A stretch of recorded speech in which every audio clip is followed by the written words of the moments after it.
Hey, this is Matt once again. We're about to have videos. There's another paid request, this time for Michael. Thank you so much for that. And for those interested in requesting any type of videos, feel free to send it either directly to my PayPal or join my Patreon. Both links are down below in the info box. And this is for Seconds, the 1966 film directed by John Frankenheimer, starring Rock Hudson. And I know this is a very highly praised movie. Criterion released, I believe, a Blu-ray of this. It very much is a story about identity. Kind of make sure you know to be happy where you are. Because if you're someone that's never happy on the inside, no matter what you do on the outside, it's not going to make a bit of fucking difference. And this was interesting to watch. I would never see the film again. A lot of people put it really, really high, like superb reviews and 5 out of 5 stars. It was interesting to watch. I'll say that. I will admit the opening where it's trying to have this kind of twisty, turny cinematography. It did make me laugh a bit because there's a bit where you like up a guy's nose, and you have this like, dun, dun, dun, dun. I'm like, oh no, he's got nose hairs. Oh shit. But you got Jared Goldsmith's music, and I'm a big fan of Jared Goldsmith, so it's always nice to hear more music from him that I have not heard of before. To be rest in peace. My favorite composer. First 3 Rambo films, Leviathan, Star Trek the Motion Picture, Alien. Love Jerry Goldsmith. Runaway with Tom Selleck. Love a lot of his compositions. Does a good job here. It does try to do some interesting stuff with cinematography, especially for a film in 1966. Like the beginning portion, someone's following a guy, and the camera's kind of like right here underneath the guy's nose, and like the camera's kind of up here. Kind of a different type of camera technique for that time. And this mysterious stranger gives a lead character a note. He's like, what the hell? And he gets on the subway or the train, and he's wondering what the hell's going on. And apparently he's been getting phone calls from this guy named Charlie, and he's like, there's no way, you're dead. He said, oh, I could prove it. Go to this trophy, look under it. I won't tell you what's under it. It really is me. That address on the note, go to it, man. You know you wanna. You gotta show up. And you could tell your main character's lost a lot of purpose in terms of life, his marriage. He's just coasting along.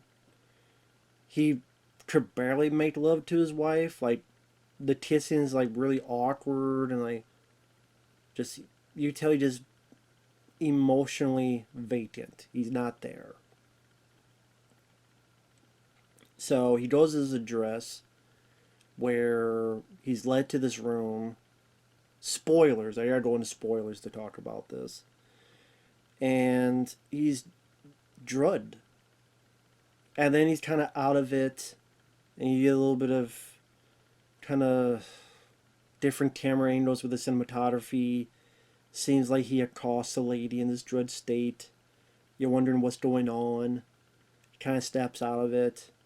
He's in this kind of waiting room, and I recognize an actor. I'm like, oh shit, that's Murray Hamilton. Murray Hamilton was the mayor in Jaws. And Jaws 2. But especially the first Jaws. He was the mayor, who didn't close the beaches. So it was nice to see him in there. He has more to say near the end of the film.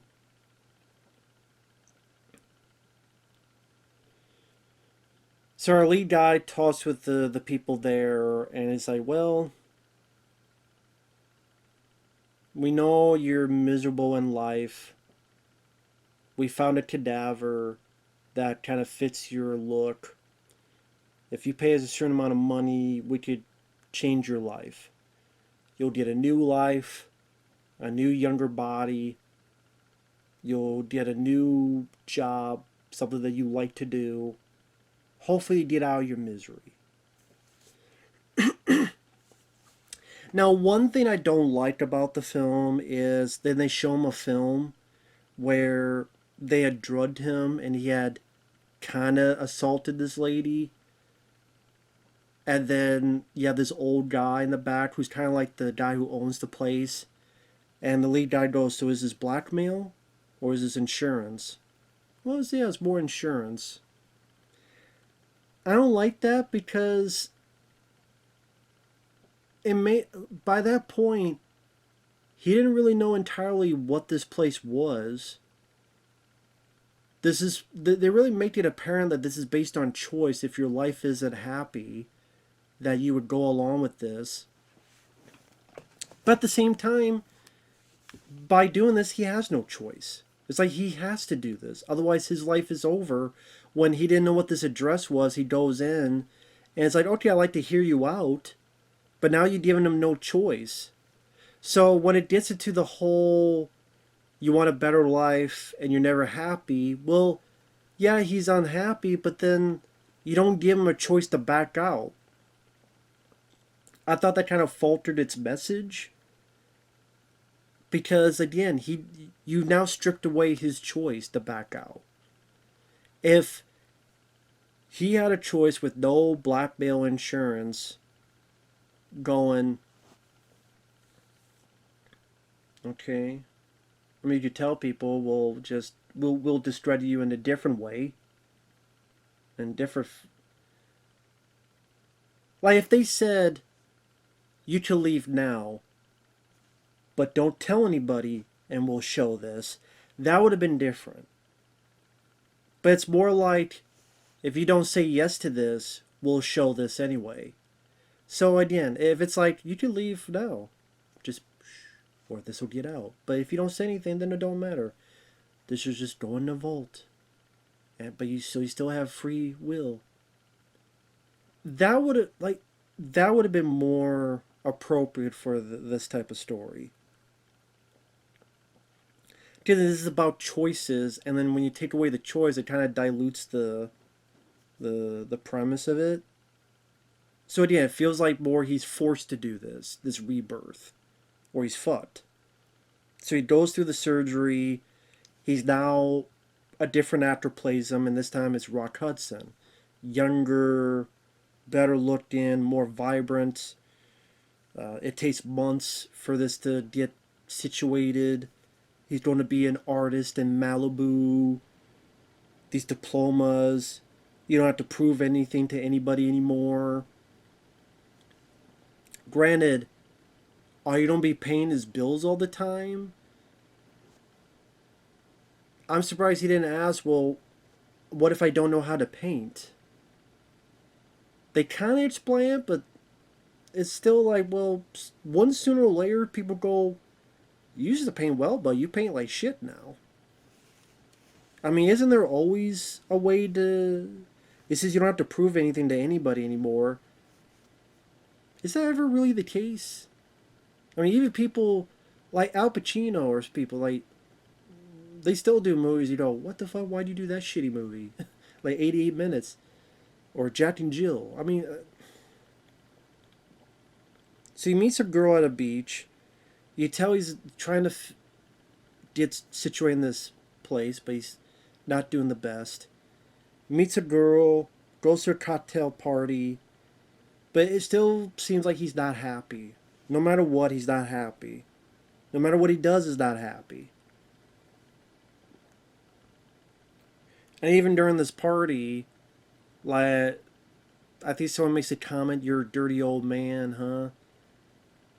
Now it's just a throwaway comment, but then his mind's like, well, wait a minute, yeah, I am an old man.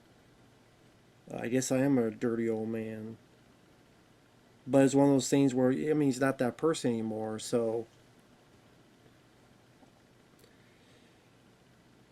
Like, it's a guy that, like I say, if you're never happy on the inside, then what the fuck could anything make you happy on the outside? So even with this, he's saying things he's not supposed to say. He's supposed to be keeping quiet, but he's not. This girl that he's in love with apparently is someone that works with the agency and trying to get him situated, trying to get him to, how do I put it,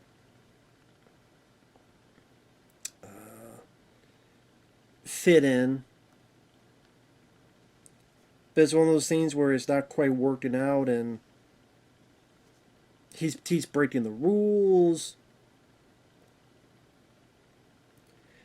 Probably the scene that's more effective is that he goes back to his old life and his wife, who he thinks, of course, he's dead.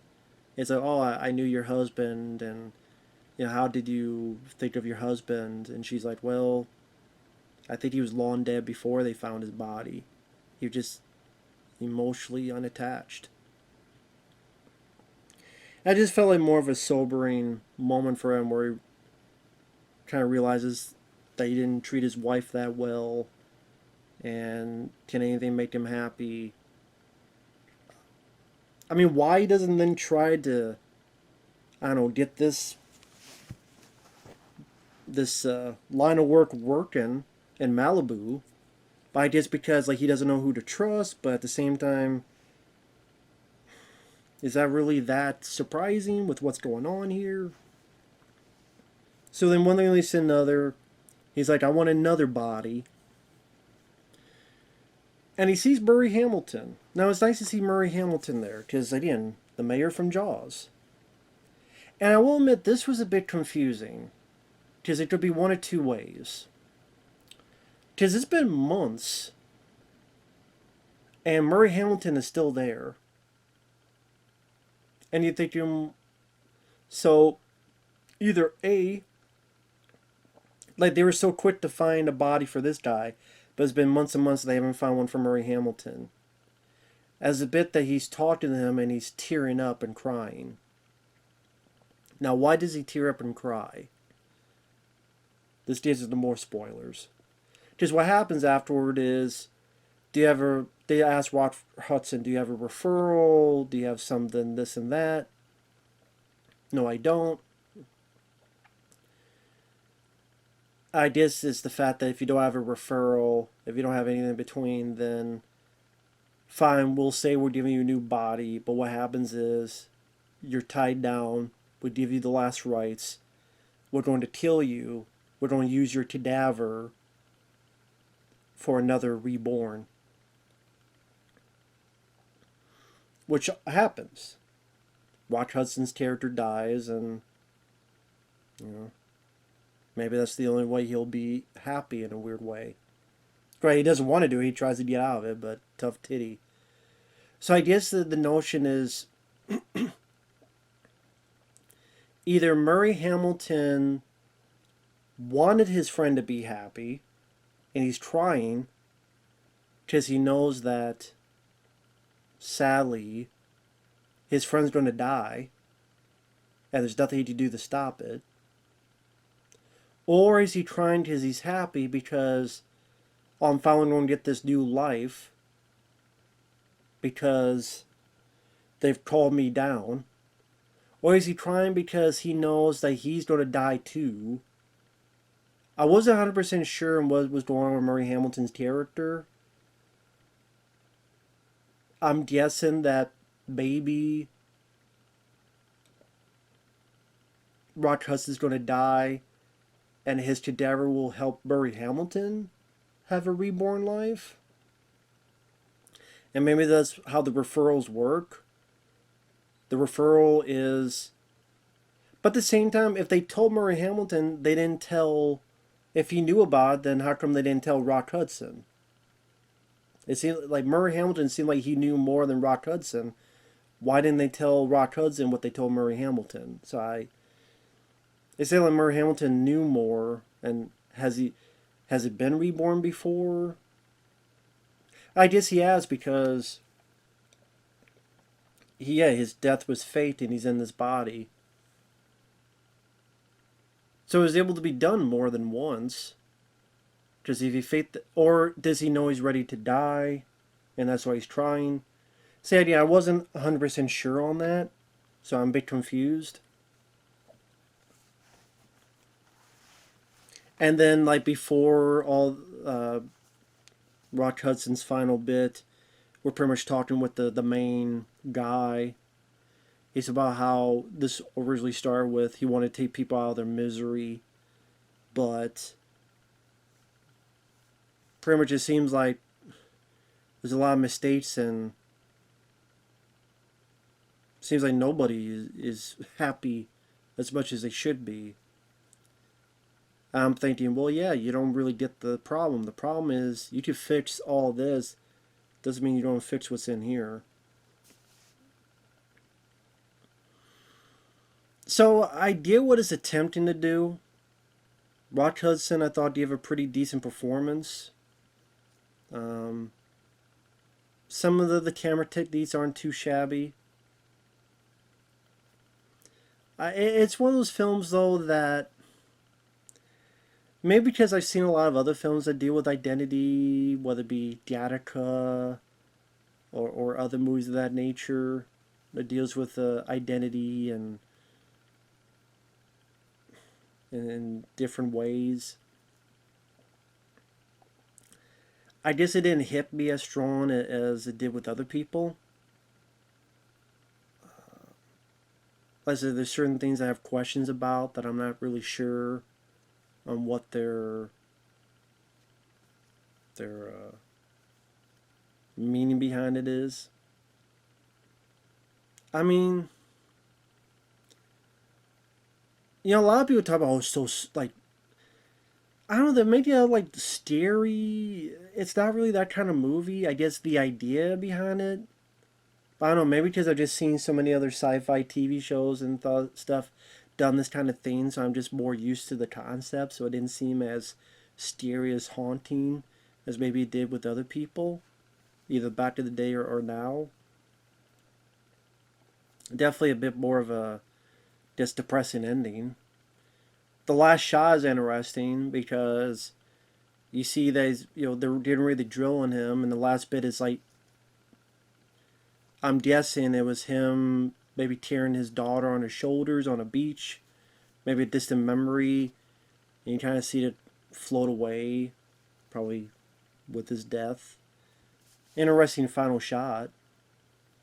So I mean, there's some nice directing motifs and acting, but it's a film I would never see again either. So it's interesting. It was worth at least one watch. I think if any part of the story interests you, give it a look. Definitely a highly praised movie. But there's just something about it. I don't know, just something about it just, eh. It was okay. I didn't love it, didn't hate it. It was okay. So with that said, thanks for watching. Take care. We'll see you guys later. Bye bye.